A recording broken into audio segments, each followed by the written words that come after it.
All right, welcome back and happy Friday. Um, it's Friday fun. Fun is relative, as always.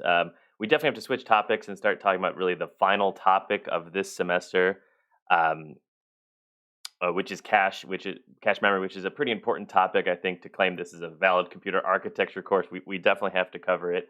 We won't cover it in as much depth as no quiz today as previous semesters. Um, so that's okay, but getting an understanding of how caches work is pretty important. So we'll definitely get into that. I have a feeling there's sometimes an impression that when you're taking a course like this, and it could be to some extent also true of like a 288 or a 308 or any of the CPRE courses, that it's a very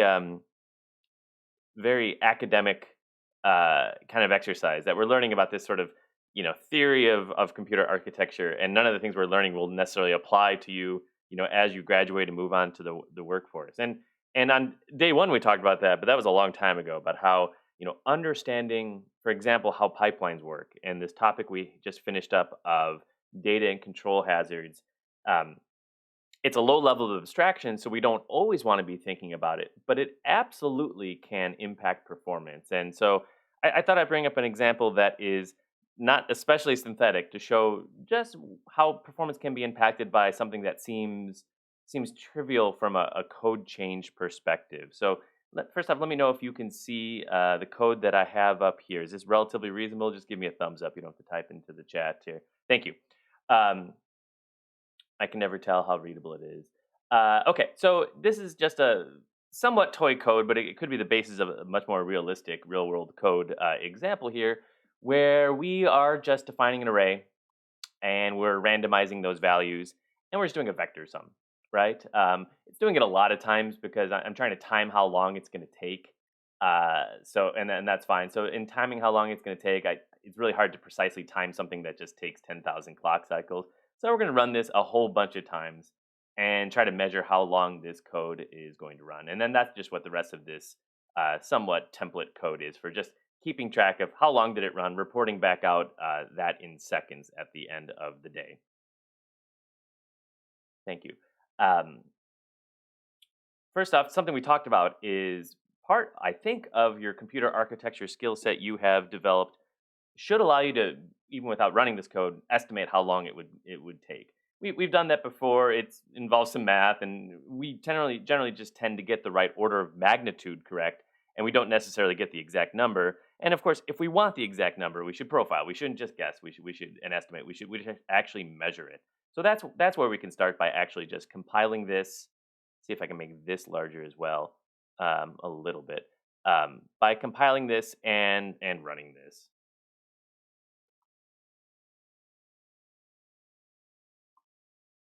And it's got an iterate loop of 32,000 elements, and we're doing it. Was it 10,000 times or 100,000 times? If I get that wrong, we're going to be waiting for a very long time. 10 seconds is what I would, 10, 20 seconds is what I would estimate that to be at, which is always very painful when you're waiting for that code to complete. Okay. Um, 18 seconds and a value for the sum that doesn't really matter, kind of an arbitrary value here. Okay. So that's running in about 18 seconds. I just left the comment down here so I wouldn't forget the exact syntax for it. Let's now instead, after we randomize the data, let's add more functionality. Let's add more logic to this code here. And let's take that array that we started off, and you should always put brackets around your for loop so that you don't accidentally screw things up. But after we initialize our array with random values, let's now just sort that array. And yes, you take all these classes, you learn all these algorithms about how to best sort arrays. But then when push comes to shove, you really shouldn't be implementing that yourself anyway, unless you really know a lot about your data. Just run standard sort, or whatever your programming languages or framework of choice sorting algorithm is. And that's what I would always recommend you do. So we've changed this code by adding to it, making it do more work, right? Now it's not just generating all that data and doing that sum. It's also doing a sort operation as well. So our estimate, I think, would be, well, it took 18.8 seconds. So how long does it take to sort an array of 32,000 elements? Quarter of a second. Not that long, presumably. So let's run it. wait, and we wait. Ah, okay. So that code that took, let's say 19 seconds, now takes 6 seconds. 3x speed up. And 3x speed up's not academic, right? 3x speed up gets you a nice little bonus at the end of the year if you made this critical piece of code run 3 times faster via a relatively simple fix. And your manager comes to you and says, "How did you do this? This is amazing. Our product is flying off the shelves, the virtual shelves, the App Store. It's being purchased that much more frequently in the App Store because it's just that much more responsive. Because you made this critical code, this critical vector sum that we do in our code, 3 times faster. How did you do it?" And your response is, "Well, I took CPRE 381 back in the day, and I, unlike those who just go to a programming boot camp or computer science students, I don't know." I learned some low level abstractions for computer architecture and I applied it to this problem at hand. What do we think happened? And if it's a partial hint, um, this is not an arbitrarily chosen example. This is connected directly to not what we're about to learn, because we could do plenty of cache examples as well, but connected to what we just learned about pipelines. What do we think happened? Again, just to catch everyone put everyone on the same page.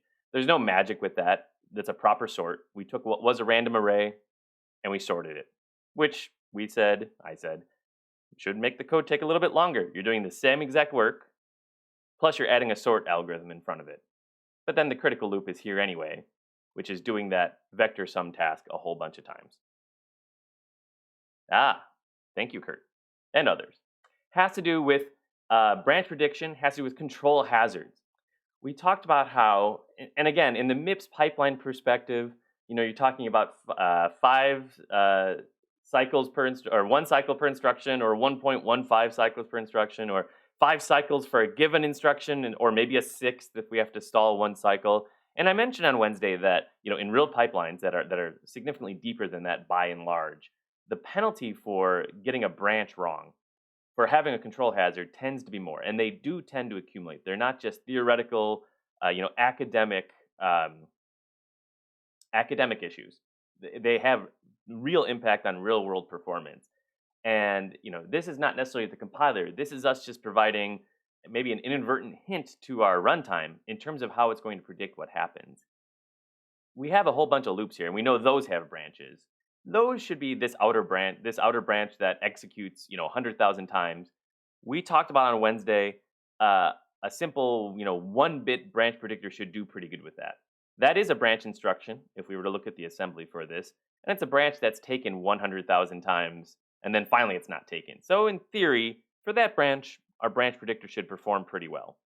Similarly, for this inner branch, we talked about how maybe you would need a 2-bit branch predictor for something that's a doubly nested loop. And then we talked about what if there's 3 and 4 and 5 nested loops there. But in this case, the textbook 2-bit branch predictor, which is continue to predict taken until you get 2 straight not takens, and vice versa. Continue to predict not taken until you get 2 straight takens. So this is a loop that does iterate a long number of times. We should get pretty good performance about this loop as well. Nearly a 100% correct branch prediction rate for even that somewhat trivial textbook hardware for both this branch and this branch. But now if we look at this branch, right? Our if statements are our branches. That's how we would implement them. Whether it's a MIP style branch or something more Intel for my laptop here specific, it's always going to be a branch of some type. If data of C is greater than or equal to 128, then add it to the sum. So it's not actually doing an entire vector sum, right? It is take the values that are greater than 50%, right? We're initializing them to a value between 0 and 255. And we're taking those that wound up on the upper half of that, roughly 50% of the data, and we're adding it to our sum. The reason it gets the same result is we don't do anything to randomize our seed or seed our random number generator. So it's generating the same exact random numbers every time we run that. That's a very good thing for testing your code. Once you want to move this into a production piece of code, you may want a little bit more real randomness and you want to add some seed to that. But in this case, it's running the same exact values, calculating the same exact result. The only difference between this code and the code in which we weren't doing the sort is that now the data is sorted. Okay, right? Now because we've sorted the data, takes our n log n or whatever it takes. I assume you all enjoyed, developing bubble sort and maybe merge sort and having fun with all that for project part B.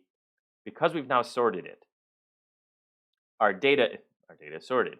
We have all the zeros first, and then all the ones, and then all the twos, and then all the threes as we iterate our way through the array.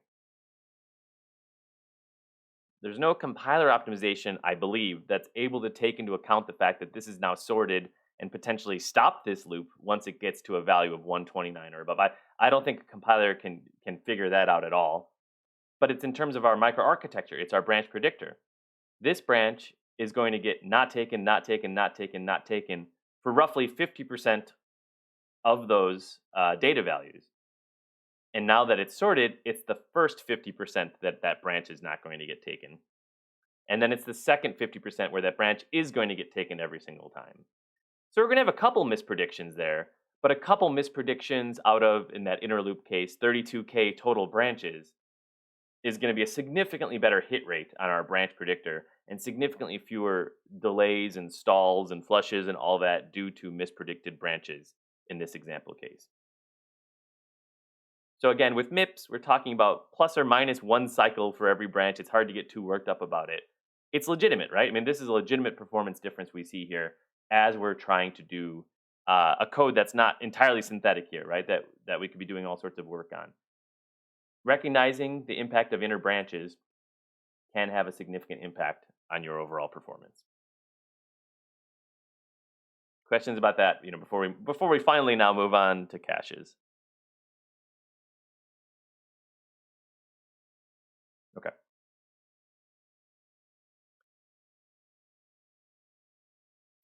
We're getting there. Obviously, the end of the semester is coming. It's basically here. We do have to cover this topic, I think, as I mentioned. So this week or the remainder of this semester's topic is about understanding caches. Not necessarily how they work from like a VLSI perspective, but more so, how they work from a logical perspective. And that's the level of abstraction we've stayed with mostly, this semester. Caches do depend a lot upon the EE330 issues of how we lay out our transistors, how do we equalize impedance and things like that. That's important, but for a computer architect's perspective, we worry about the functionality of the caches and why they're effective for what we need them for. And we'll talk about that, and that's the so-called principle of locality, which we talk about what are the few big picture concepts of a computer architecture course. That's a pretty important one, and so I may beat it to death, and so be it. We'll do it. And this is a whole chapter basically dedicated to memory architecture. That's chapter 5. We finally moved on from chapter 4. We're now on our final chapter, which is chapter 5. And I know everyone is extremely excited to get started on their project part C. Do your best. So in the beginning, memory was arguably harder than computation. Arguably, in the very beginning, everything was messy, both computation and memory. But this idea that we have a computing system that has this large, easily accessible store of memory is a relatively recent phenomenon. Memory devices would use things like individual dots on a CRT screen. Like you would flash a light and check to see if the light is still there to determine, and stuff that was even more. I hesitate to call it hacky, but it's making do with the limits of what technology was. And for roughly a 35-year period, the core memory technology, or the primary memory technology, is referred to as core memory. Literally, loops of metal that were looped and wired together by hand. That picture there is a very small memory array. But the idea that you have this way of storing charge in an individually accessible location is something that, again, we take for granted now, but was a hard-fought victory, over the decades. And then once semiconductors became more and more prevalent, you started to see the use of semiconductors for both static and dynamic memory, which we still see today. The terminology is a little bit tricky when we're talking about that, and we'll cover what I mean by static versus dynamic here. In the late 70s and moving on, that what became the most cost-effective type of storage per bit was referred to as dynamic random access memory. And at the time, if you look at processor designs in the early 1980s, late 1980s, or even early 1990s, that was probably good enough. It was actually fast enough, that technology, such that we could have this logical model of a very large, relatively very large memory that can be accessed in that one cycle stage of your CPU. What has happened since then, and it's scaled off a little bit, but what has definitely happened since then is, our memories have definitely gotten denser in terms of how many transistors we can put, and then consequently how large an individual DRAM chip can be. That has continued to scale in a pretty linear fashion, and it's gotten faster, and it's linear, but at a modest amount. It has gotten faster, but the DRAM you buy today is faster than the DRAM you buy a decade ago. It's not that much faster. But what has happened simultaneously with that relatively modest, steady growth of memory performance via DRAM has been, the processing, the control, and the data path logic has gotten significantly faster, both because of just clock frequency scaling being a more achievable result for data path logic versus for memory, but also just because of all the other things that we talk about in this course. Because we're able to build deeper pipelines, because we're able to execute a whole bunch of instructions at once. We now have processors that, when connected directly to DRAM, can request a lot more data than a DRAM is able to keep up with. Before I talk about that problem a bit more, let's review just a couple different types of terminology here. I want to be precise with the terminology we use. This is not a memory course, right? We're going to talk about cache from the computer architect's perspective, but there's whole other courses where you could really talk about, how you would actually build such things, and what it means from a transistor layout perspective. We talk about dynamic versus static memory, and arguably it's a misleading term, because we also talk about solid state memory as well. But dynamic refers to DRAM. It refers to a type of high density single capacitor plus single transistor method for storing your one or your zero, whether that capacitor is charged or discharged. Um, that would indicate whether there's a one or a zero there. The so-called leaky buckets view of it as, that capacitor is always going to leak through whatever RC path you have in your signal, and you're going to lose that charge over time. So that even if you wanted to have a one stored in your DRAM, you'll lose it over time if you don't periodically refresh it. That's what's meant by dynamic memory. All this memory we're talking about is also dynamic in the sense of you can read and write to it, you can change the values. But DRAM refers to a very specific VLSI technology in which you have a relatively dense representation for storing a one or a zero. The control logic for it is fairly complex. You have to do things like every so often refresh those cells so that you don't lose the storage that was there.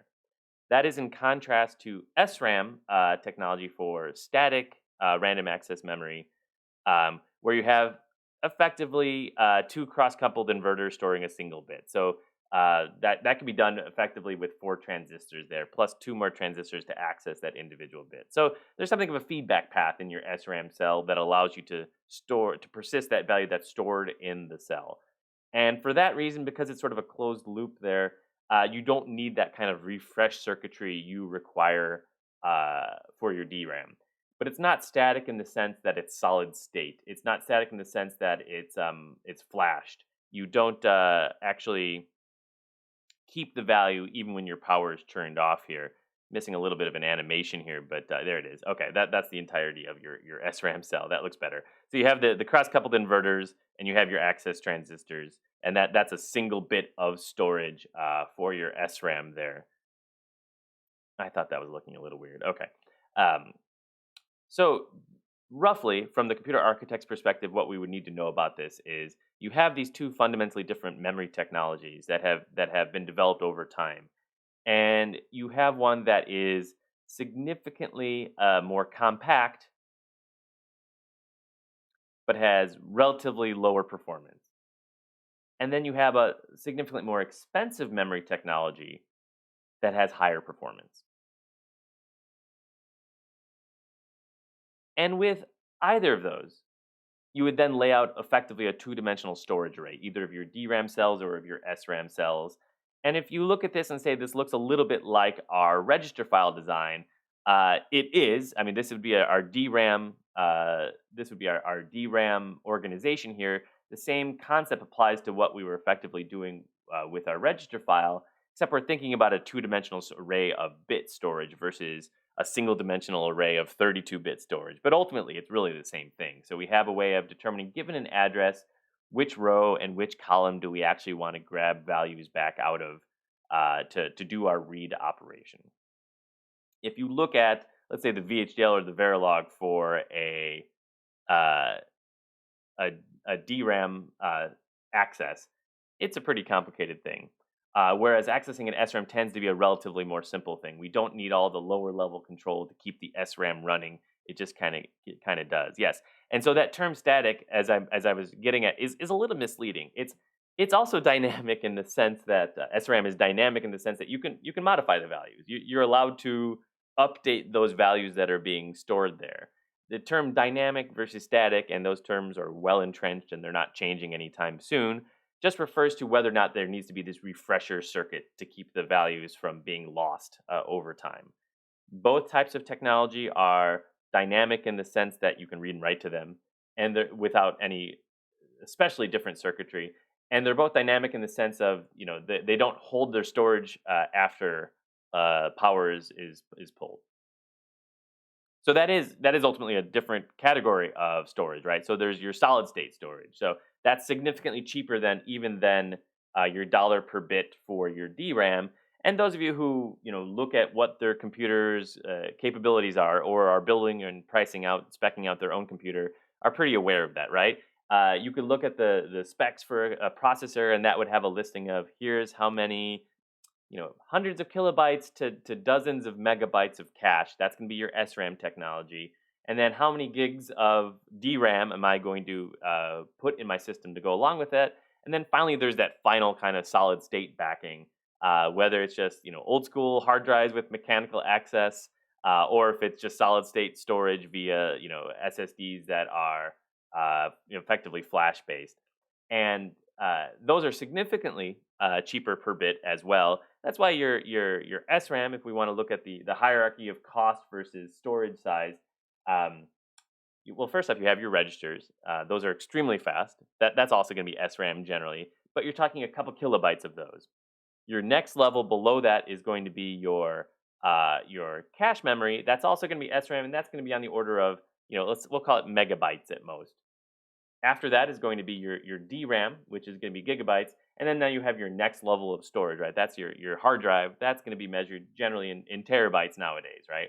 And you can go a level beyond that as well, right? What about my Amazon S3 bucket? Well, that counts as well as storage. That's your network slash cloud storage.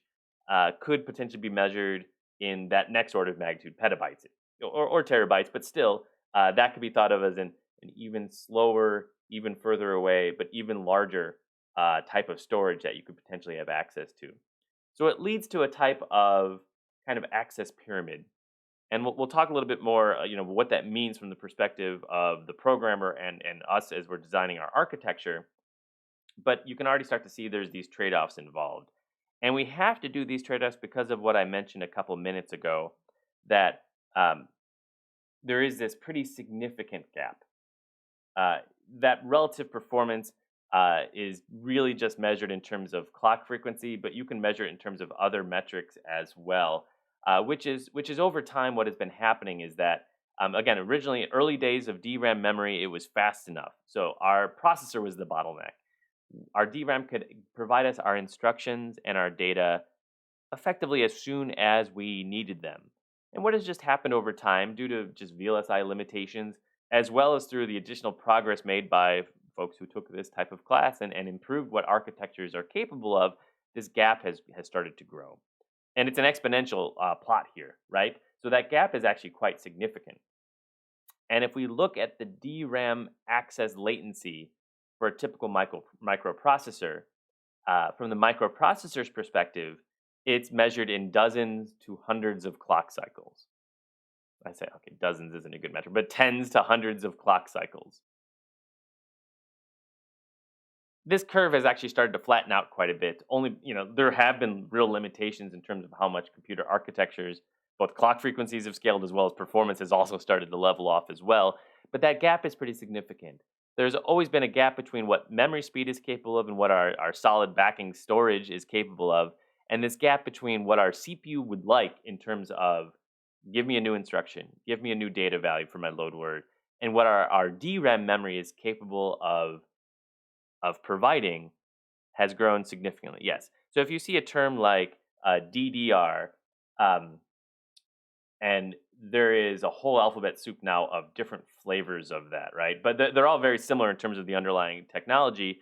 That actually stands for double data rate. And what's hidden in there, but it doesn't say it, it's double data rate DRAM is what that is made out of. Double data rate just refers to a certain type of clocking methodology. So it's actually not that useful of a descriptor, but it is your DRAM. So I want to get eight gigs of RAM for my new laptop that I'm purchasing, and I recommend you guys go up to 16. Right, you're going to be developers. You don't want to just stick with 8, but you're buying that. That's the DRAM that you're purchasing, and that does still reflect this really exponential performance gap between how fast that DRAM, your DDR, is able to provide you with your next instruction, that would be down here, and how fast, ideally, your CPU would like to request the next instruction. And that latency of accessing a value in DRAM is, as I mentioned, measured in tens to hundreds of cycles. It's not thousands of cycles, so this is a little misleading here, but it's definitely measured in orders of magnitude difference between relative speeds of those components. That's why this is an important topic. It's a bit of a rhetorical question at the very bottom here. Can we afford to stall the pipeline for this long? Another way to kind of think about that question, well, the answer is no, right? It's a rhetorical question. But another way to think about that question is we just spent a lot of time talking about pretty low level optimizations to our pipeline implementation, right? Wouldn't it be really great if we could build this forwarding unit that prevents a one cycle stall when we have a read after write dependency in our code? That is great. But what would be the point of any of that is when it was time to fetch the next instruction if it took us 120 clock cycles, right? The whole pipeline concept would have been completely meaningless if that was where we were limited to in terms of our computing performance. So it's a rhetorical question. The answer is no. We cannot afford to stall the pipeline for this long. And so when we talk about this, now kind of third and final part of this course, that's why this is so critical. This is our memory. We're not going to get to IO issues at all. This is our memory issues associated with this course, focusing on the much more frequent bottleneck of our system, which is accessing instruction and data memory. And of these three topics, we're only going to cover this first one. So how caches can dramatically improve the speed of memory access. Virtual memory would be a very nice topic to cover. CPRE 308 is also supposed to cover that topic. So we would cover it from an architectural perspective. They'll cover it from the OS's perspective. But the dependencies there is that you understand how caches work. And so we'll be okay in terms of your knowledge base going into CPRE 308. Many students have argued that you don't really need to take 381 before 308. That should not be the case, but you let me know. And next semester, after you get through 308 or ComSci 352, let me know if this course was helpful at all for you to get through that course. So to start with, today we'll answer the following questions. We already kind of answered the first one. What's the challenge of having a large memory system? How do we make it fast enough? And then we're going to talk about what is a cache and how we get it to work. This is an Ivy Bridge quad core CPU, and this is, I believe, a render and not an actual photo. But in this render, one thing you can see is a lot of these very regular structures. And in these regular structures, that's where you can tend to look and say that's going to be my cache in my system. It's a large number of transistors in my total real estate budget. And we've looked at some other die photographs before and saw sort of the same thing here. It's a regular layout of my transistors to provide me for some relatively fast, relatively small SRAM storage. And that's going to be what our basic cache structure is. So we'll talk about that concept. And then I think most importantly for this class is not SRAM and how we lay out the cells and all that. It's why does this work from a program's perspective? And not that's not how caches work, but that's why caches work. We will also talk about the organization of caches, um, because that's just something that computer architects are supposed to know. Uh, that's probably less important, I'd say, than the why caches are effective for our purposes.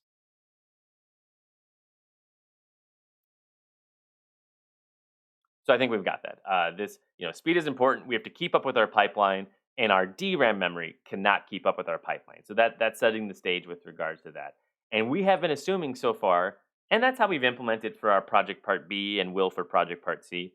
We have assumed that our memory is single cycle accessible, right? We've assumed that it's there for us. As soon as we ever need it, we provide an address, combinational logic data comes back out. If we need to write to our memory, we've also assumed that that can be just done in a single clock cycle. Provided an address, provide a write enable, provide a data input, and we write to that value there. That has been a simplifying and a very necessary simplifying assumption. As we'll see, it's really the caches that allow us to get something close to that model, if not exactly that model in practice. And I think I talked about this as well. I would normally take the time and draw kind of a hierarchical picture, but just in describing what it is, there's this fundamental trade off of our different memory storage technologies, from our SRAM to our DRAM to whatever kind of backing storage, SSD, HD, it doesn't matter. And we can talk about network storage as well, that there's orders of magnitude difference in the main metrics associated with them. That we have our load word and our store word, and if we're not careful, and we don't know necessarily where that data is being stored, right? We just have an address that we've generated.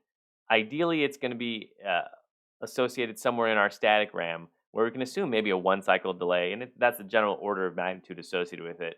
But if it's not there, and we still need that value that's somewhere else in our memory hierarchy, maybe it's in our DRAM, and now we're talking about that 100, 200 cycle delay associated with it. That kills our pipeline, right? If we're not careful, uh, we have to somehow hide that latency, but if we have to eat that whole latency, that defeats the whole purpose of having a pipeline in the first place. And then the situation can get worse as well. We won't talk about things like TLB misses and paging out to memory and all that. But if worst case scenario, actually the load word, the address that we've calculated, it's not in our SRAM, it's not in our DRAM, it's actually in our hard drive storage, well, then we're in real trouble, right? Then that whole application should probably stop for a little while we wait and grab the data we need and bring it back into our next level of memory. But again, the reason we have this has to do with what the technology allows us to do, both from a density perspective as well as from a cost perspective. And it's not just a cost issue, and because you're not really buying, your SRAM and your cache, at least in a CPU design, you're not really buying it by the megabyte. You arguably are for DRAM, and certainly you are for your hard drives. It's not quite a linear function anyway for cost per bit, but it's more expensive. Even if it weren't more expensive, there's fundamental technology limitations that limit how much of that storage we can reasonably have. Arguably, you could just think about it as smaller has to be faster, right? Physically, the signals have to travel that much further to get the data that we need if our physical storage is going to be larger. Um, you could definitely measure that, by the way. How much delay is associated with paging out to disk. Um, you just have to measure your page size. That really depends, 4 KB, 8 KB, and then generate a page fault and see how long it takes to resolve. And that'll give you a good estimate of your clock cycle, um, at least your throughput to hard drive for that. Wants to plot a little bit here. So some of you have also seen also other types of SRAM, and there are many different SRAM variants. Um, that tend to refer to the VLSI implementation of that underlying SRAM and the precise performance considerations of it. When you're working with an embedded system, for example, oftentimes there'll be many small bespoke SRAMs available for you to store program state, to store a temporary data store. That's a little different than a cache, but it's a type of software managed cache, also referred to as a scratchpad memory, and they have different characteristics. So you'll see ZRAM for zero, or ZB RAM for 0 byte turnaround RAM, quad storage RAM. There's a lot of those varieties that are all those SRAM types. Um, Fundamentally, though, you could usually determine just based on the size of it, whether it's an SRAM or a DRAM. If it's measured in kilobytes to megabytes, it's very likely SRAM. If it's measured in gigabytes, it's very likely going to be your DRAM module here, or hundreds of megabytes to gigabytes, it's going to be your DRAM here. Um, I think I should probably draw a picture of what I'm talking about here because I'm talking about the different memory technology, which is fine and necessary. But if we're not careful, we're going to lose the plot in terms of what I'm talking about architecturally here. Um, the idea of a cache. That guy's clicking his heels together because he's very happy. The idea of a cache is that we have this SRAM technology that is fast, but is limited in terms of cost, maybe, but certainly size, certainly. If we have this relatively small SRAM block that is having as its backing store your main memory, your DRAM memory, we can hopefully interface directly with that the vast majority of the time. And maybe you've heard the cache before in other contexts, right? Your internet cache, right? That's the same concept. It's applying to file systems, but the idea there is you have this relatively small amount of storage that you can access a lot faster, right? Think about you go to a cached website, and it's faster because it's not actually going to the internet. It's not going off to your backing store. It's going to this local saved copy. The size of that local saved copy is always going to be much smaller than the backing copy. So your internet cache is going to be smaller than the entire internet, right? Presumably. Likewise, here, this little SRAM cache that we're building architecturally is meant to store what we think is most important in terms of our total data that we have accessible by the program. We can't store it all. Kind of by definition here, it's going to be faster because it's smaller to some extent. And so we have to build architecturally mechanisms to guarantee that the most important stuff is in that SRAM storage such that it's there when we need it. So we don't have to pay that tens to hundreds of cycles of penalty associated with accessing thing in our so-called main memory here. And so when you hear the concept of a cache, generally in architecture we're referring to a hardware managed cache. This may come across as a subtle point, but it's a hardware managed cache. We are building digital logic. We're adding muxes, right? We're building digital logic to implement this functionality to help us retain the stuff that's most important to us, most useful.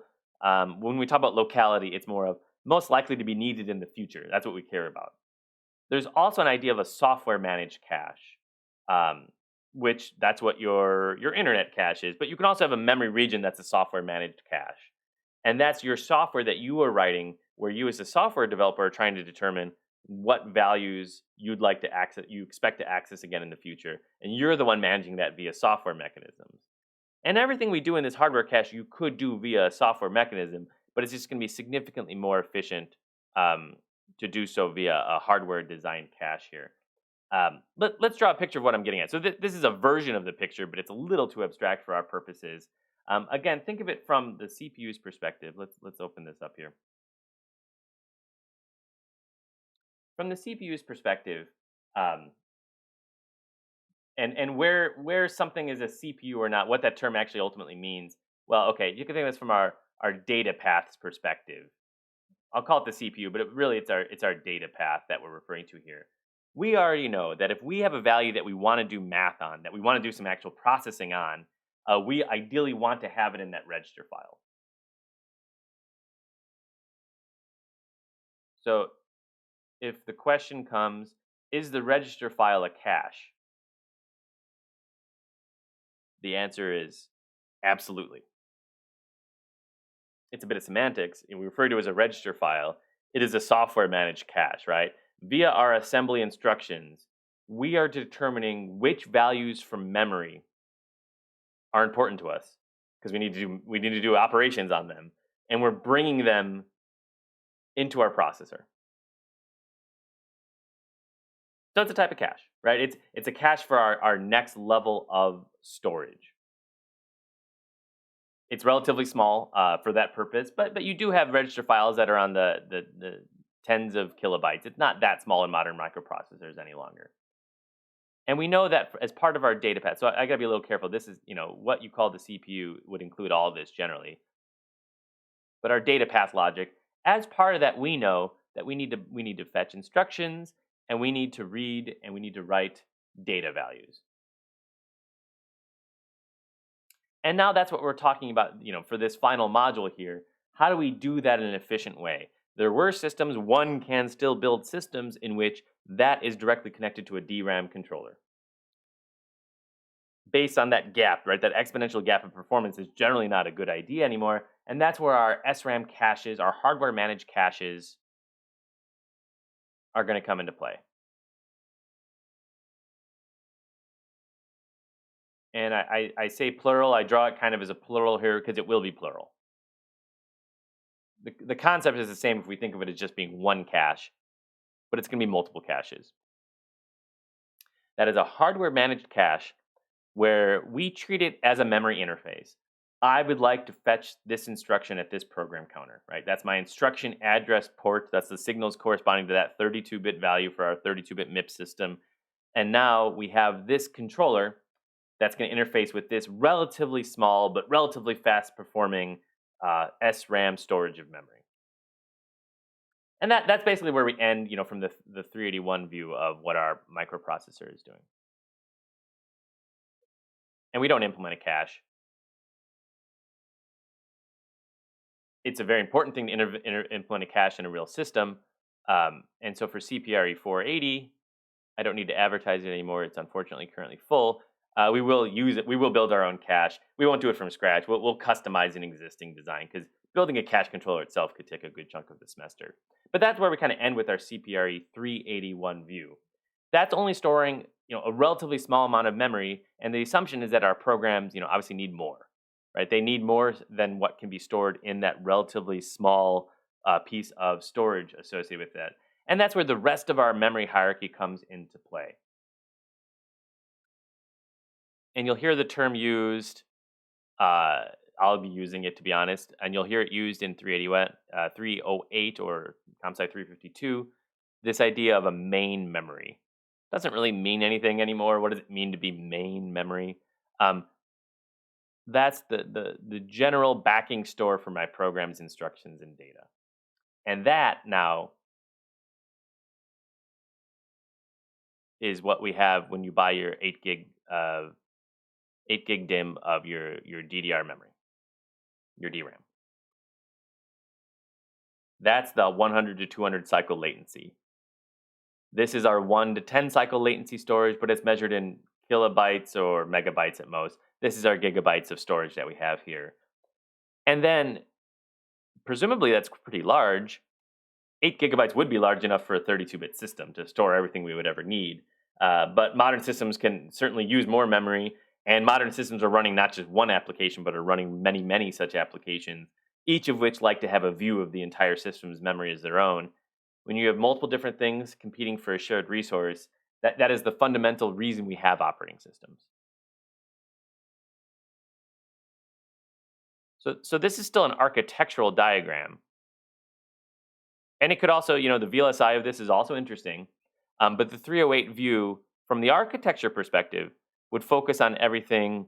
There's a little bit more logic here, but everything from here on down. So that would be your main memory, and then your I guess if I draw that as a hard drive, a HDD, your backing store of your terabytes.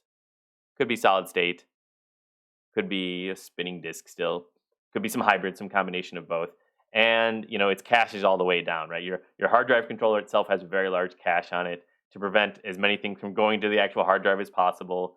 DRAMs tend to not have caches themselves on them, but they have pretty big queues, so that if two of the same requests come in a row and they're both being serviced, they can be serviced via one access versus two. So it's all kind of caches all the way down. This stuff is still very important. From our pipeline interfacing perspective, we never need to go past here, right? In terms of what we are seeing from the microarchitectural perspective.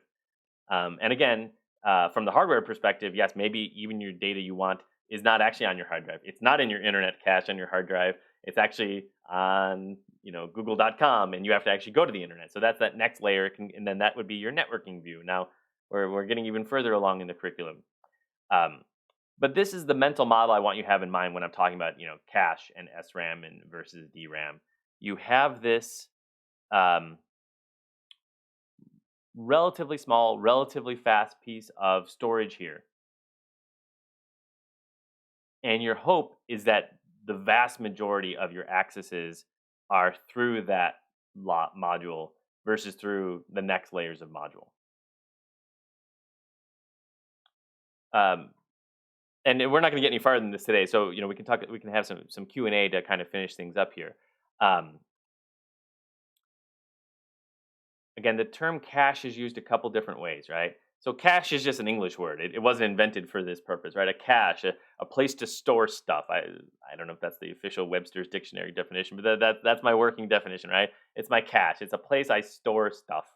So all of these are caches in a relative sense. The register file is a cache for my cache. My hardware managed cache is a cache for my main memory. My main memory is a cache for my hard drive, absolutely. And my hard drive is potentially a cache for my network storage, my stuff that's off across the internet, right? So they're all relative caches for each other. When we would talk about caches in the 381 context, what we're generally referring to is our hardware managed SRAM caches that allow our pipelines to stay full. And that's what we're primarily going to be focusing on. These other aspects, and this was my point here, these other aspects are important. How do I give a program, the full view of memory while it's competing with other programs? That's an operating systems issue. There's some hardware mechanisms as part there that really we don't really cover we don't cover hard drive controllers or anything like that in our curriculum. The firmware required for all that we don't really cover, but the software required to manage those resources is what you start to learn as you get your hands dirty playing with operating systems. So keep this view in mind as we talk more about caches. They'll start to make a lot of sense. You know, the question becomes then also, I almost don't want to draw. I'm going to draw and then I'm going to erase this. Is where's the rest of my stuff? Where's the rest of my system? Right? How do I get output to a display? How do I read data from my mouse as I'm moving? How do I connect to the physical hardware? That to some extent was covered in a 288 style class, but it was all kind of done for you. Generally, though, from the processor's perspective, everything is an address. So, this idea that you have memory via part of your address space, but then separately, you have all your I/O in your system. Usually, there's a whole separate set of controllers that are built into the circuitry itself of the CPU, but everything is ultimately just an address. If I want to read data from my USB flash drive, could be thought of as a backing storage, I have to access it via some specific mechanisms that are memory mappable, that are addressable through my memory address space here. This class we're not going to get to at all this semester. That would be a good advertisement for 488. So if you've taken 288, you remember some of those memory mapping that was needed for a low-level embedded system. In 488, as you're building the system, you have to be very cognizant of that. And where does my cache go? Do I actually want to cache my access to my I/O? The answer is probably not. When I want to read from my USB, I want to get the most recent value. I don't want to get a potentially cached value. But let's leave things here for today in terms of our basic understanding of how caches work, just from a conceptual level, and then hopefully that motivates us to kind of grind through and understand what does the architecture look like for a cache, why does it work from a program's perspective, and how we can integrate that with the rest of our pipeline to get it to work. So let's leave things here for today. Start jumping really into Project Part C and do the best you can with it with the time that we have remaining. And enjoy your weekend otherwise. And I look forward to seeing all of you on Monday.